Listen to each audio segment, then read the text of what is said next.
ನಮಸ್ತೆ ಎಲ್ಲರಿಗೂ. ಇವತ್ತು ನಾನು ಬೆಂಡೆಕಾಯಿ ಗೊಜ್ಜು ಮಾಡ್ತಾಯಿದ್ದೀನಿ. ಸಿಂಪಲ್ಲಾಗಿ ಟೇಸ್ಟಿಯಾಗಿ ಬೆಂಡೆಕಾಯಿ ಗೊಜ್ಜು. ಇದು ಚಪಾತಿ ರೊಟ್ಟಿಗೆ ಅಥವಾ ಅನ್ನಕ್ಕೂ ತಿನ್ಬೋದು. ನಿಮಗೆ ಹೇಗೆ ಇಷ್ಟನೋ ಹಾಗೆ ತಿನ್ಬೋದು.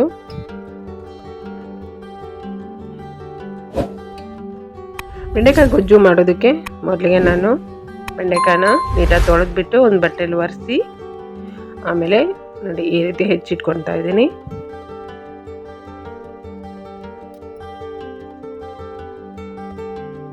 ಹೆಚ್ಚಿಬಿಟ್ಟು ಸೀದಾ ನಾನು ಬಾಣಲೆಗೆ ಹಾಕ್ತಾ ಇದ್ದೀನಿ.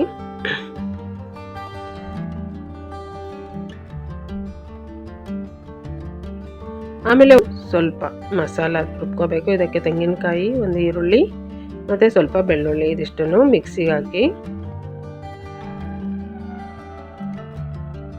ಇದ್ರ ಜೊತೆಗೆ ಸ್ವಲ್ಪ ಹುಣಸೆಹಣ್ಣು ಇದು ಸ್ವಲ್ಪ ಹೊತ್ತು ನೆನೆಸಿಟ್ಬಿಟ್ಟು ಮಿಕ್ಸಿ ಜೊತೆಗೆ ಕೊಬ್ಬರಿ ಜೊತೆಗೇ ಹಾಕಿ ಮಿಕ್ಸಿ ಮಾಡ್ತೀನಿ ಹುಣಸೆಹಣ್ಣು. ಈಗ ಬೆಂಡೆಕಾಯಿಗೆ ಸ್ವಲ್ಪ ಎಣ್ಣೆ ಮತ್ತು ಉಪ್ಪು ಹಾಕಿ ಫ್ರೈ ಮಾಡ್ತೀನಿ. ಬೆಂಡೆಕಾಯಿ ಯಾವಾಗಲೂ ಹುರಿಬೇಕಾದ್ರೆ ಹೈ ಫ್ಲೇಮಲ್ಲಿನೇ ಹುರಿಬೇಕು. ಉರಿ ಕಮ್ಮಿ ಇದ್ದರೆ ಇದು ಲೋಳೆ ಬಿಟ್ಕೊಂಡ್ಬಿಡುತ್ತೆ, ಲೋಳೆ ಹೋಗೋದೇ ಇಲ್ಲ. ಹಾಗಾಗಿ ಹೈ ಫ್ಲೇಮಲ್ಲಿನೇ ಹುರಿಬೇಕು. ನಾನು ನೆನೆಸಿರೋ ಹುಣಸೆ ಹಣ್ಣನ್ನು ಮಿಕ್ಸಿಗೆ ಹಾಕ್ತಾಯಿದ್ದೀನಿ. ನೋಡಿ ಈಗ ಬೆಂಡೆಕಾಯಿ ಫ್ರೈ ಆಗಿದೆ. ಬೆಂಡೆಕಾಯಿ ತೆಗೆದಿಟ್ಬಿಟ್ಟು ಅದೇ ಬಾಂಡೆಗೆ ನಾನು ಒಗ್ಗರಣೆ ಹಾಕ್ತೀನಿ. ಎಣ್ಣೆ ಹಾಕಿ ಎಣ್ಣೆ ಬಿಸಿ ಆದಮೇಲೆ ಸಾಸಿವೆ ಸಿಡಿಬೇಕು. ಸಿಡ್ದಾದ್ಮೇಲೆ ಕರಿಬೇವಿನ ಸೊಪ್ಪು ಹಾಕಿ ಒಂದು ಚಿಕ್ಕ ಈರುಳ್ಳಿ ಚಿಕ್ಕದಾಗಿ ಹೆಚ್ಚಿರೋದು ಹಾಕಿದ್ದೀನಿ. ಈರುಳ್ಳಿ ಸ್ವಲ್ಪ ಕೆಂಪಗಾದರೆ ಸಾಕು. ಈಗ ಒಂದು ಟೊಮೆಟೊ ಹೆಚ್ಚಿರೋವಂಥದ್ದು ಚಿಕ್ಕದಾಗಿ ಹೆಚ್ಚಿರೋದು ಹಾಕಿದ್ದೀನಿ.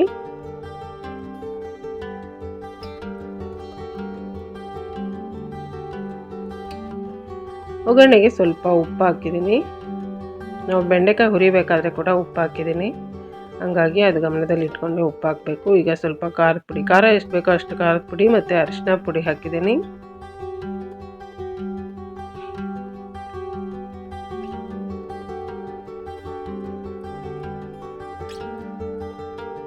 ಈಗ ಹುರಿದಿಟ್ಟಿರೋಂಥ ಬೆಂಡೆಕಾಯಿನ ಹಾಕಿ ಒಗ್ಗರಣೆಗೆ ನೀಟಾಗಿ ಮಿಕ್ಸ್ ಮಾಡ್ತೀನಿ.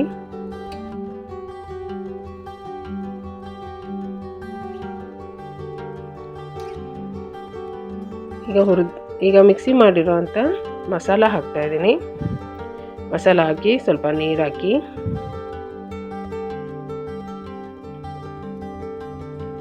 ನೀಟಾಗಿ ಮಿಕ್ಸ್ ಮಾಡಿಬಿಟ್ಟು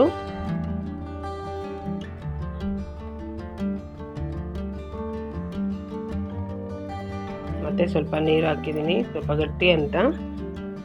ಇದು ಬೇಯಿಂದು ಕುದಿಯೋ ಅಷ್ಟರಲ್ಲಿ ಮತ್ತೆ ಅದು ನೀರು ಕಮ್ಮಿ ಆಗುತ್ತೆ, ಹಾಗಾಗಿ ಮತ್ತೆ ಸ್ವಲ್ಪ ನೀರು ಹಾಕಿದ್ದೀನಿ. ಈಗ ಮುಚ್ಚಳ ಮುಚ್ಚಿ ಬೇಯೋದಕ್ಕೆ ಬಿಟ್ಟಿದ್ದೀನಿ. ಇದು ಜೋರಾಗಿ ಕುದಿ ಬಂದಮೇಲೆ ಒಂದ್ಸಲ ಹೀಗೆ ಸ್ವಲ್ಪ ಮಿಕ್ಸ್ ಮಾಡಿ ಲೋ ಫ್ಲೇಮ್ ಮಾಡಿ 5 ನಿಮಿಷ ಬೇಯೋದಕ್ಕೆ ಬಿಡಿ. ಬೆಂಡೆಕಾಯಿ ಹುರಿದಿರೋದ್ರಿಂದ ಬೇಗ ಬೇಯುತ್ತೆ. ಈಗ ನೋಡಿ ಆಗಿದೆ.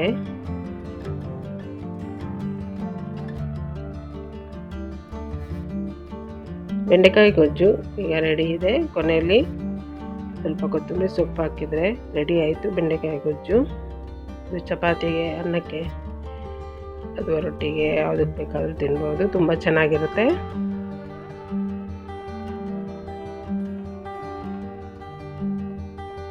ಕೊನೆಯಲ್ಲಿ ಒಂದ್ಸಲ ರುಚಿ ನೋಡಿ, ಉಪ್ಪು ಕಮ್ಮಿ ಇದ್ದರೆ ಸ್ವಲ್ಪ ಉಪ್ಪು ಹಾಕಿ. ಈಗ ತಯಾರಿದೆ ಬೆಂಡೆಕಾಯಿ ಗೊಜ್ಜು. ನನ್ನ ವಿಡಿಯೋ ಇಷ್ಟ ಆದರೆ ಲೈಕ್ ಮಾಡಿ, ಶೇರ್ ಮಾಡಿ, ಸಬ್ಸ್ಕ್ರೈಬ್ ಮಾಡಿ. Thank you.